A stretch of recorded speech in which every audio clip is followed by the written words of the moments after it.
Microsoft had a dream where Xbox Game Pass would become the Netflix of gaming, where everyone would pay a few bucks a month and bask in an endless library of masterpieces. Reality check, they somehow created a system where developers get underpaid, studios get shuttered, and your favorite franchises get put on life support. Game Pass was supposed to save gaming, but at this point it's just speeding up its funeral. Pete Hines basically said it without saying it. Game Pass is worthless without the people actually making the games. Microsoft seems to have missed that memo entirely. Their brilliant business model is to shove as many titles into Game Pass as possible and hope everyone forgets that behind every game there are developers who need to eat, sleep, and occasionally maybe get paid. Shocking concept, right? And here we are in 2025 watching Xbox brag about subscriber numbers while quietly laying off developers faster than you can uninstall Halo Infinite. You can almost hear the boardroom pit. We've saved millions by not paying creators fairly, and if we're lucky we'll save even more by having fewer creators left to pay. Truly inspirational stuff. If you're a developer working under Xbox right now, good luck. Seriously, Game Pass has turned into this unstoppable black hole that swallows creativity and spits out financial anxiety. Microsoft loves to paint itself as the savior of gaming, but behind scenes, it's like watching someone save a goldfish by throwing it into a blender. Blech.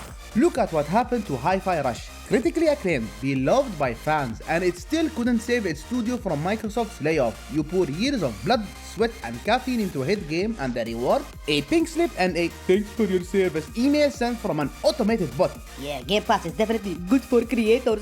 And the wild freaking part? Xbox still acts shocked when developers aren't thrilled about being shoved into a model where retail revenue gets annihilated.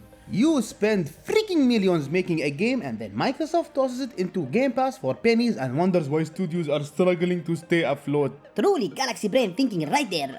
Now Microsoft wanted to become the Netflix of gaming, but they forgot one tiny detail. Netflix isn't actually profitable half the time either. At least when Netflix ruins something, you still get a new season of Stranger Things. Oh, but with Game Pass, you get a catalog that looks impressive until you realize half the titles are shovelware and the other half are leaving the platform next month. Subscription fatigue is real. Gamers are starting to wake up and ask, why am I paying monthly for access to games I'll never own? And the answer Microsoft gives is absolute silence. Well, silence and other forced price hike. Because you know, nothing says value like paying extra for fewer features and fewer developers behind them. Pete Hines was right when he said the industry needs balance, but Xbox doesn't want balance, they want domination. The problem is domination without sustainability just turns you into a really big, really expensive failure. And right now, Xbox is on track to speedrun that ending faster than a Skyrim bug exploit. I like one of Xbox's mottos. They love selling games as this insane value for gamers. Look, hundreds of games for just $15 a month. And sure, on paper it sounds amazing. Until you realize half the freaking catalog is made up of games you've never heard of, never wanted, and will never play. It's like paying for a buffet where the first 3 trays are pizza and the rest is boiled cabbage. But hey, at least you can play new releases on day one, right? Right? That's the big hook, except there is the fun twist. When every big title drops on Game Pass, immediately it kills its own retail sales. Starfield? Dead on arrival. Indiana Jones might as well have been a straight-to-DVD release. Microsoft is basically running a charity for gamers and a funeral home for developers at the same freaking time.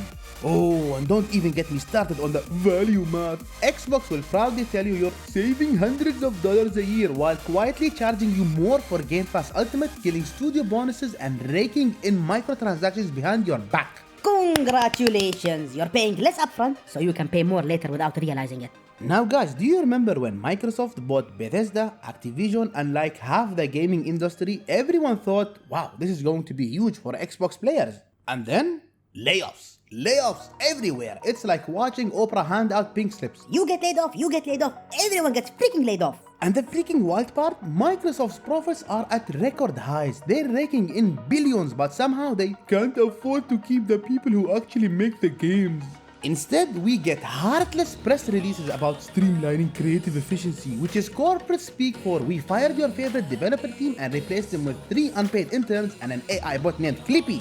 And yet, Xbox has the audacity to tell us that Game Pass is investing in the future of gaming. Oh, it's investing, alright. Investing in making sure your favorite studios don't have one. At this rate, the only future we'll see is a Game Pass catalog filled with procedurally generated mobile shovelware and one Halo remaster every 2 years.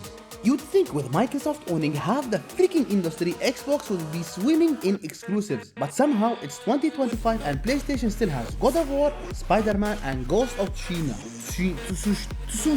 While Xbox has Halo Infinite, a game that ages faster than milk in the sun.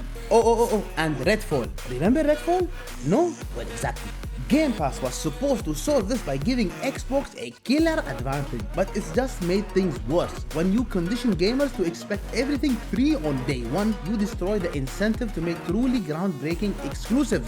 Why spend 5 years building the next Skyrim when Xbox wants it on Game Pass yesterday so it can trend for a week and then vanish into backlog purgatory? Meanwhile, PlayStation is over here playing 4D chess, selling exclusives at full price, stacking profit and funding the next wave of blockbusters. Xbox, they're playing Minesweeper on a Windows 95 machine hoping to find a win somewhere. Spoiler, they're not finding it. There is a special kind of irony in how out of touch Xbox leadership has become. On one hand, they're pitching Game Pass as this first player revolution, while on the other hand, they're turning gaming into a subscription treadmill designed to keep you paying forever.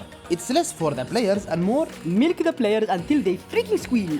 But Xbox, you forgot one thing. Gamers aren't dumb. They notice when quality drops, when studios close, and when every other release feels rushed to hit a Game Pass deadline.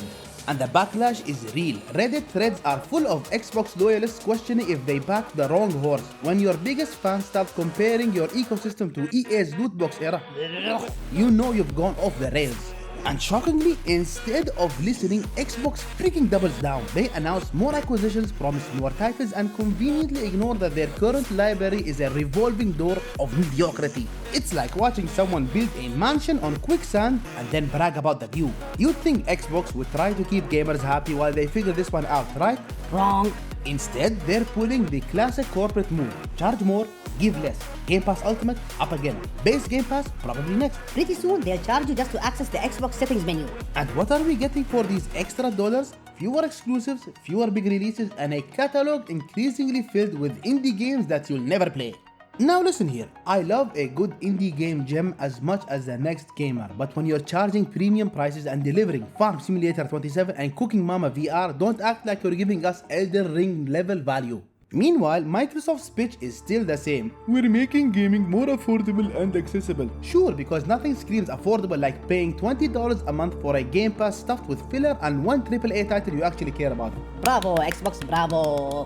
Here is the ironic part. Xbox keeps accidentally making PlayStation look like the good guy. While Xbox is busy cutting costs and sabotaging developers, PlayStation is quietly stacking exclusives, raising quality standards, and somehow convincing players that paying full price is a blessing. It's honestly marketing genius, really marketing genius. Microsoft's chaos has turned PlayStation into the hero of gaming without Sony having to lift a freaking finger. Every Xbox misstep pushes more gamers toward PlayStation 5 and Sony just sits back, sipping tea, counting money and occasionally dropping another Game of the Year contender. If this were a competitive sport, PlayStation wouldn't even be trying anymore. Xbox is out here fumbling every play and Sony's already holding the trophy. Meanwhile, Nintendo's off in the corner selling 10-year-old Mario games for $60 and still outselling both. Legendary! Now technically, Game Pass isn't dead yet, but you can smell the smoke. Microsoft is throwing billions at this thing hoping it will magically win the console war, but without sustainable profits or happy developers, it's basically an arms race with no ammo left. You can't build the future of gaming if the people making your games are leaving in droves.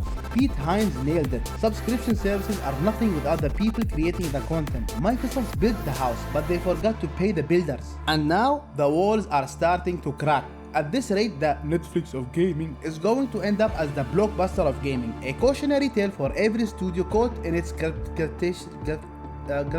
it's full. And here is the kicker, gamers will survive, developers will survive, but if Xbox doesn't figure this out soon, Game Pass will become the ultimate tutorial on how to lose the console war one free game at a time. Now I want to know, what do you guys think? Is Xbox's Game Pass strategy the future of gaming, or is Microsoft speedrunning its own downfall? Are you team Xbox, team PlayStation, or team I'll just stick to Steam sales and judge from afar? Drop your takes in the comments below because I will be reading each and every one of them. And guys, thank you once again for watching the video. If you enjoyed it, please consider leaving a like and subscribing for more content in the future. Take care and I'll see you in the next one.